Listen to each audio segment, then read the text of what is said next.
Moscow is in charge of U.S. peace plans, and Marjorie Taylor Greene resigns from office. I'm Chris Mata, and welcome to A New Show.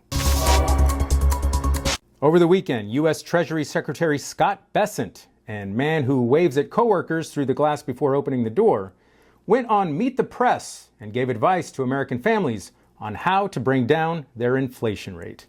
I can tell you that the Council on Economic Advisors has a study. You know the best way to bring your inflation rate down? Move from a blue state to a red state. Blue state inflation is 0.5% higher, and that is because they don't deregulate, they keep prices up, energy is higher. Move to a red state? Some people won't even move seats on the bus. But it's interesting. His plan to save money involves spending a lot of money. I checked, and apparently all my problems are located in the blue part of the map. Good to know. So if gas is too expensive, just drive farther?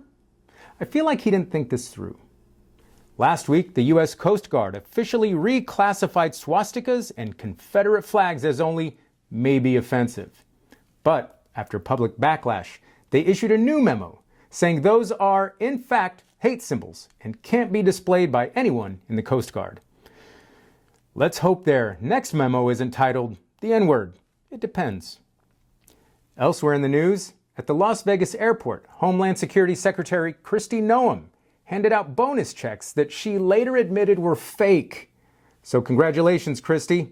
TSA has officially upgraded you to randomly selected for life. Every flight, every terminal. Hope you like showing strangers your socks. Top U.S. officials said this week that Secretary of State Marco Rubio revealed to them that the Trump administration's new Ukraine peace plan was actually written by Russia.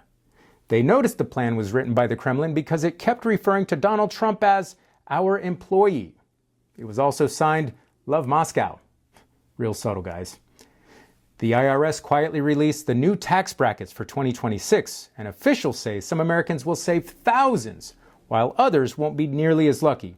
And for the 5th year in a row, I'm in the tax bracket called I don't file taxes, so I should be fine. And if not, what are they going to do? Send me a letter? I don't open those either. Marjorie Taylor Greene announced she's resigning from Congress, with her last day set for January 5th, one day before the anniversary of the January 6th Capitol riot. Staffers said she picked January 5th because she didn't want to work on her favorite holiday, which makes sense. She's got to give herself a full day to stretch. Don't want to pull a hammy. Got to be limber when she sprints toward the nearest broken window. It's basically her Coachella.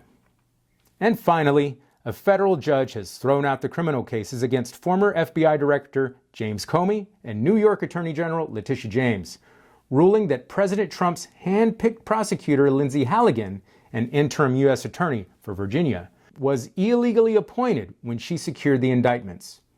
Turns out, Halligan was never legally appointed, so, whoops. Now her only career advice is the same advice the Treasury Secretary gave the rest of us. Move from a blue state to a red state. That was the monologue. Let's get to our segment. Donald Trump met with New York City Mayor-elect Zohran Mamdani.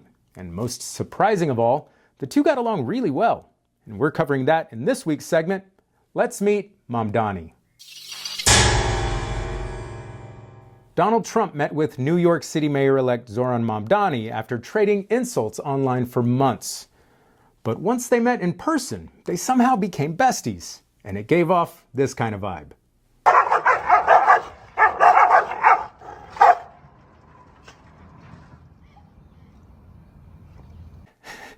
They share common ground on several issues, such as public safety, affordable housing, and whether J.D. Vance should try less eyeliner. Spectators say the two had surprising chemistry together. Trump is known for his chemistry, though historically those chemicals are more than likely ammonia and bleach. Trump was even on board for being called a fascist. In fact, he insisted. Are you affirming that you think President Trump is a fascist? I've spoken about... That's okay, you can just say yes. Okay, So, all right. okay. Yeah. It's easier. It's easier than explaining it. I don't mind. It's like, go ahead and insult me to my face. I'm used to it. I'm America's punching bag. And apparently, Mamdani really made an impression on Trump because he started dressing like the mayor-elect soon after their meeting. So what could this mean? Is this the beginning of a beautiful friendship between political rivals?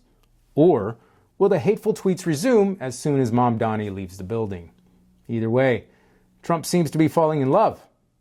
And this is what their child would look like if he is. Let's hope it doesn't come to that. Thanks for watching. Be sure to like, follow, and subscribe. Now, I leave you with tonight's mic drop moment.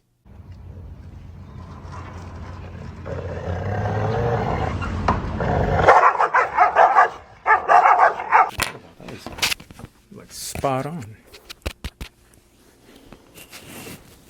That was a one-take wonder.